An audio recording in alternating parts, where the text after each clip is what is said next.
Greetings, Nigerians.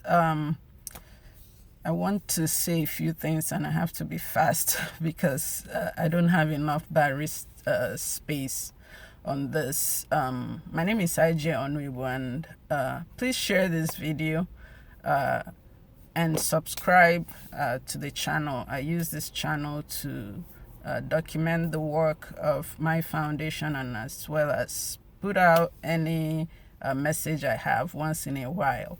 So, and I just wanted to use this opportunity to continue to encourage Nigerians to keep up pushing, keep on pushing, keep on with your faith for a better Nigeria, to elect P2B and Datti Ahmed for a better Nigeria. Ignore every gaslighting of wicked and corrupt political officials, those that have eaten so much. It has blown them up. It has corrupted their brains to have the audacity to come out and tell you, oh, P2B is not popular. P2B cannot win. He doesn't have structure. When they see millions of Nigerian people on the street spending their money to elect P2B, this wicked, corrupt cabal, and they are from every tribe. It's not only the entitled Fulani now that is doing this. It is from Yoruba. It is from Igbo.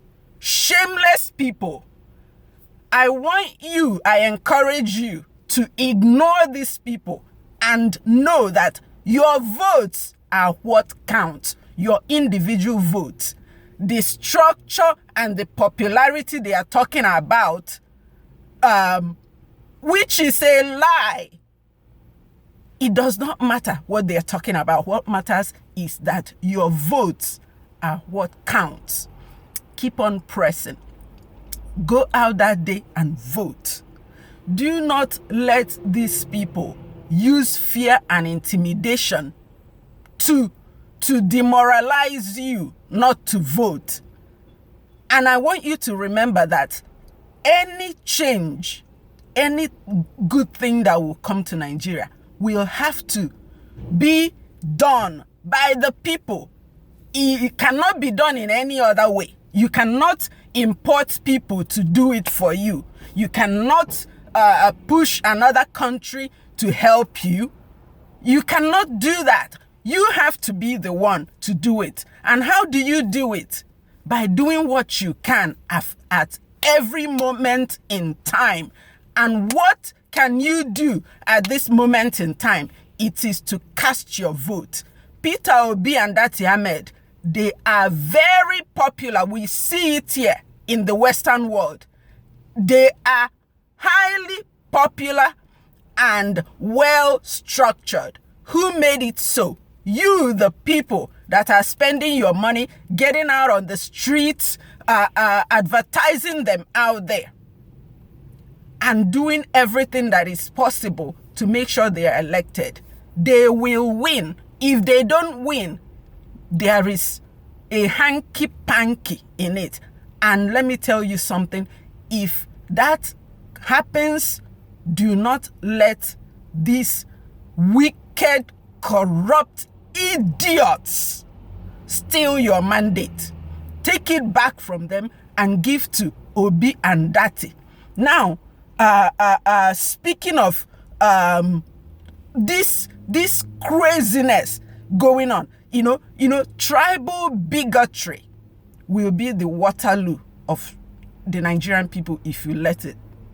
I have not seen, the African culture that is more tribal than Nigeria. You let, some Nigerians will let tribe kill them before they agree to do anything right.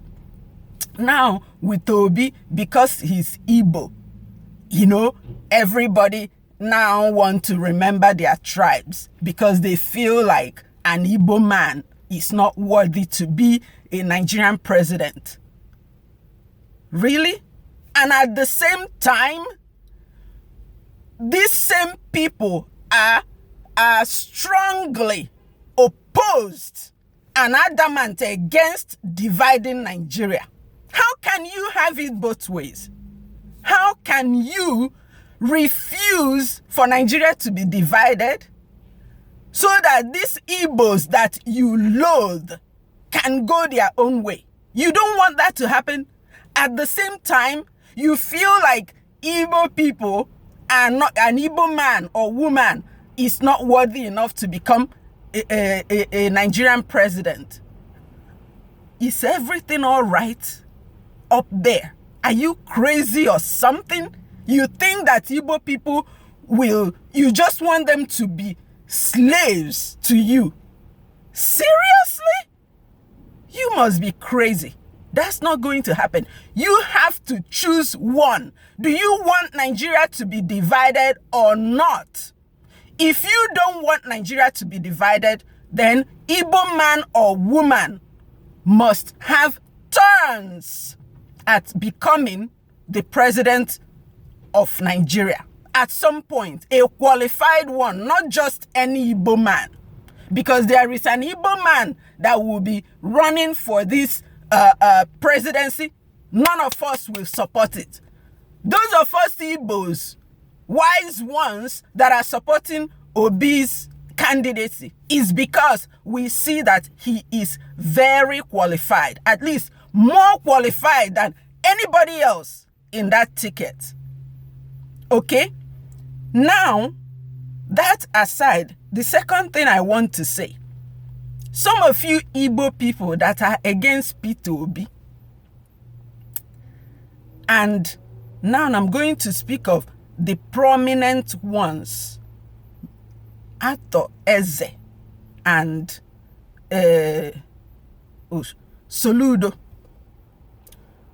You two gentlemen, if I may even call you gentle, ought to be ashamed of yourselves.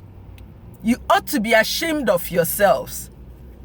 Really? You know, Atoeze, I don't know. All I know about Mr. Atoeze is that he's a rich man. Now we have to ask, how did he actually become rich? Because real rich people are usually wise, educated, maybe not by going to school, but they have this authentic or original wisdom, common sense. And a person with common sense right now in Nigeria will know that Peter Obi is the only one qualified and have the experience to lead Nigeria in this moment in time. But Atoeze is against him because apparently, from the little I have heard from things going on social media, he wants Obi to be like his boy. He wants to be able to tell Obi what to do when he wins. Excuse me, sir, get out of the way. You ought to be ashamed of yourself. We want a better Nigeria. We don't want a leader that will be controlled by a cabal, will be controlled by some illiterate people somewhere that don't know their left from their right. How did Atoeze really make his money? You know, I don't like to insult people anymore, you know, because honestly, I believe that every person in Nigeria, political leadership, should get insults every day because they show a high amount of incompetency and stupidity.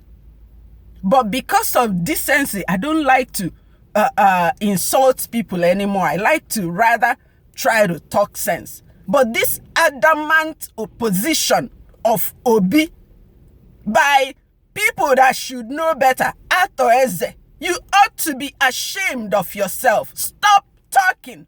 Stop talking. And then Mr. Soludo, I used to have respect for Mr. Soludo. And maybe that respect will come back if he retraces his steps. Because I have heard some unwise things, stupid things that he has said and done against Obi that is now showing me that what I thought of him is not so. I thought that Soludo was an educated man. And then I started to think a little differently about that when he started running for Anambra State governor, where he had so much time in his hand to sow ashebi for every campaign event.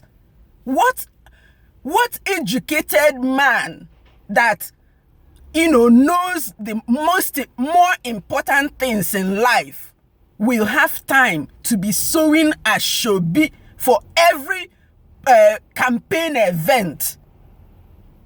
I'm like, I thought this man was educated, and then he won.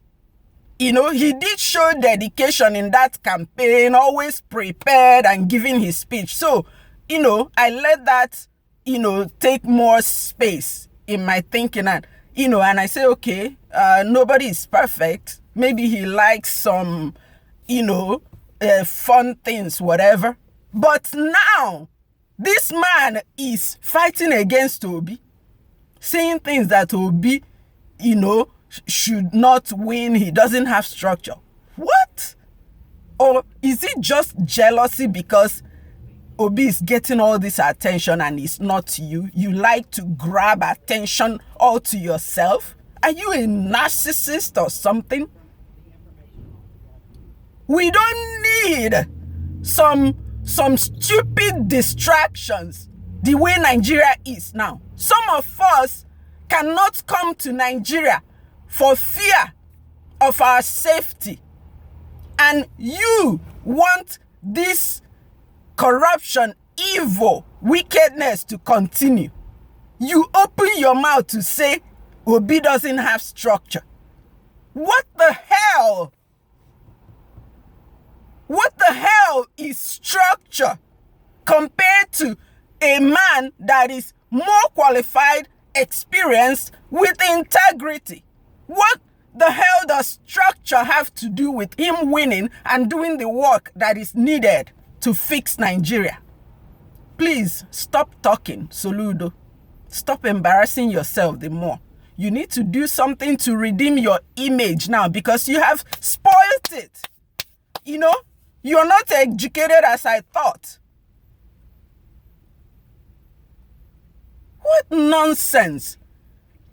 Soludo and Atoeze ought to be ashamed of yourself to come out and be the one opposing Obi when Yoruba people, Hausa people, Edo people, Calabar people, all people from all tribes of Nigeria are lifting Obi up because they can see the good thing in him. And you, his kinsmen, are the one embarrassing yourselves. Nonsense.